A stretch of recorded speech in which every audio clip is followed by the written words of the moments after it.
Hello everyone, welcome to our channel Education Hotspot. So this is the next video with regard to your subject MSOE 2. यहाँ पे हम बात कर रहे हैं Indian in the gulf and north American region.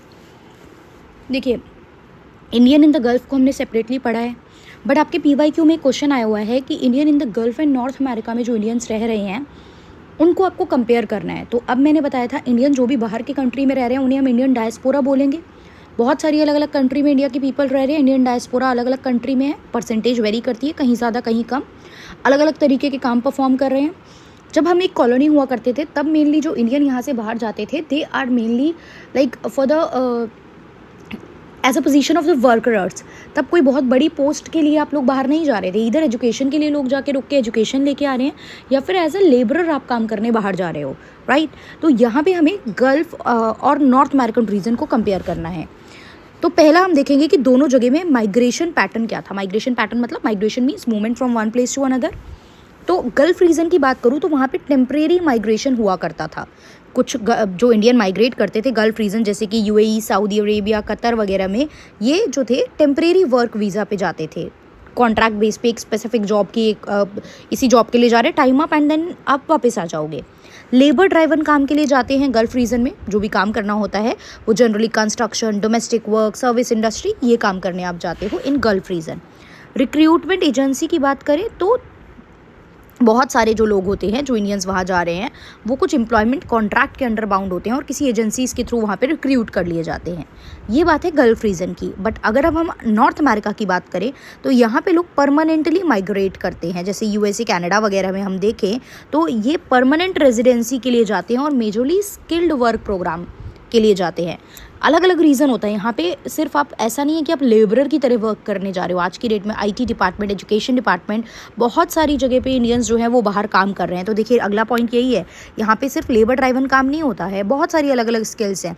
High skilled professionals होते हैं जैसे IT industry, health care, academic, student भी होते हैं, बिजनेसमैन, एंटरप्रेन्योर्स वगैरह भी होते हैं जो बाहर काम करने जा रहे हैं. तो परमानेंट माइग्रेशन होता है नॉर्थ अमेरिका में. डाइवर्स स्किल होती हैं. फैमिली रीयूनिफिकेशन मतलब कई बार फैमिली बेस्ड आपका जो है माइग्रेशन भी होता है, राइट. ऑलरेडी लोग सेटल है, देन वो अपनी फैमिली को भी वहीं बुला रहे हैं एंड देन फैमिली वहीं पे प्रॉपर सेट हो रही है. तो ये तो था माइग्रेशन पैटर्न के बेसिस पे डिफरेंस.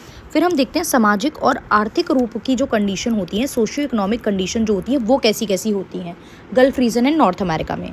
तो गल्फ रीजन की बात करें तो रेमिटेंसेस तो देखिए हर कोई अपनी फैमिली को वहाँ बाहर जो रह रहा है वो यहाँ इंडिया में जो उनकी फैमिली है उनको पैसे भेजेंगे, रेमिटेंसेस, राइट. तो यहाँ पे जो लोग जाते हैं उनका प्राइमरी मोटिव ये होता है गल्फ रीजन में जो लोग जाते हैं कि हम वहाँ जाएंगे और फिर हम अपनी फैमिली को रेमिटेंस भेज दिया करेंगे, पैसे भेज दिया करेंगे कुछ. लेकिन नॉर्थ अमेरिका में लोगों का पर्पज़ होता है कि हम ज़्यादा अर्न कर पाएँ, हमें ज़्यादा बेटर अपॉर्चुनिटी मिल पाए, ज़्यादा बेटर मार्केट मिल पाए, काम करने के बेटर पर्सपेक्टिव मिल पाए, जिससे हम कमाएंगे और एक अच्छी लाइफस्टाइल जो है वो अडॉप्ट करेंगे. Wages and living condition, wages मिलते हैं इंडिया से ज़्यादा मिलेंगे लेकिन लिविंग कंडीशन उतनी कंपैरेटिवली जो होती हैं वो हाई नहीं होती क्योंकि आपका काम जो है वो लो स्किल्ड वर्क है. So that's why wages India के कंपैरिजन में बिल्कुल गल्फ रीजन में हाई होते हैं. लेकिन लिविंग कंडीशन कई बार जैसे वर्कर्स लेवल पे आप ब्लू कॉलर जॉब कर रहे हो तो वर्किंग कंडीशन आपकी हार्श हो सकती है. एनवायरमेंटल इशूज़ की वजह से आपको प्रॉब्लम हो सकती है बिकॉज आपको लेबर ऑन फील्ड जाके काम करना है. यहाँ पे इकोनॉमी में आप कंट्रीब्यूट करते हो क्योंकि आप बड़े बड़े बिजनेस, नई नई टेक्नोलॉजिकल इन्वेंशन, इन सब में भी कंट्रीब्यूट करते हो. यहाँ पे एम्प्लॉयर्स पे आप टोटली डिपेंडेंट हो क्योंकि आप तो एम्प्लॉय हो, एम्प्लॉयर आपको वेजेस देंगे तो आपको एक्सप्लॉइट भी करा जा सकता है. हर जगह है इकोनॉमिक एक्सप्लॉइटेशन, तो आर्थिक शोषण, तो ये चीज़ है.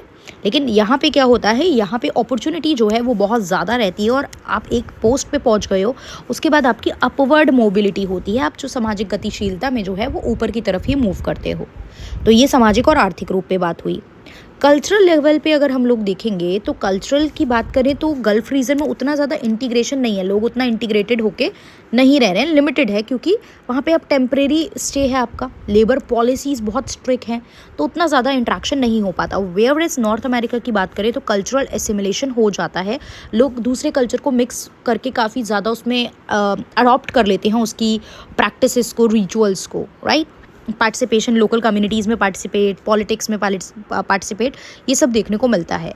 कल्चरल इनक्लेव, कल्चरल लेवल पे अगर हम सांस्कृतिक लेवल पे बात करें तो यहाँ पे इंडियन ट्रेडिशन एंड प्रैक्टिसेस के लिए स्ट्रॉन्ग टाई रहती है, क्योंकि आप लिमिटेड लोगों कम समय के लिए रह रहे हो, दूसरी जगह से उतना ज़्यादा रिस्ट्रिक्शंस की वजह से आप इंटरेक्ट नहीं कर पा रहे हो, तो आप अपने आप में जो अपना इंडियन का ग्रुप है उसमें बहुत ज़्यादा स्ट्रॉन्ग टाइज आपके बीच में देखने को मिलती हैं। इंटीग्रेशन यहाँ पे है, डायस्पोरा जो है उसमें कल्चरल हेरिटेज आप कैसे लेके आ पा रहे हो, फेस्टिवल सेलिब्रेट कर रहे हो, कल्चरल ऑर्गेनाइजेशन आप अपने बना के चल रहे हो, तो उससे जो है इंडियन कल्चर मेंटेन रहता है। रिलीजियस प्रैक्टिस, अब फ्रीडम ऑफ रिलीजन आपको प्रैक्टिस करने का वो वेरी करता है। कुछ गल्फ कंट्री जो है परमिसिव हैं, वहीं कुछ जो है वो रिस्ट्रिक्शंस भी लगाती हैं अपनी रिलीजियस एक्सप्रेशन को लेके। कन्वर्जन की बात नहीं हो रही है, बट हाँ आप अपने रिलीजियस को प्रैक्टिस कर सकते हो, फेस्टिवल सेलिब्रेट कर सकते हो, वो हर रीजन में वेरी करता है, हर जगह उसकी पॉलिसी अलग अलग है।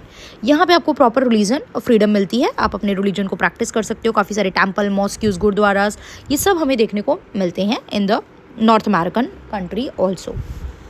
फिर चैलेंजेस एंड अपॉर्चुनिटी क्या है, गल्फ रीजन की बात करूँ तो गल्फ रीजन में जो चैलेंजेस हमें मेजरली आते हैं, एक तो जॉब सिक्योरिटी नहीं है, क्योंकि टेम्प्रेरी काम है, लीगल इश्यूज़ हैं, जॉब सिक्योरिटी है, लेबर राइट को लेके जो आपके एम्प्लॉयर होते हैं वो एक्सप्लॉइट कर सकते हैं।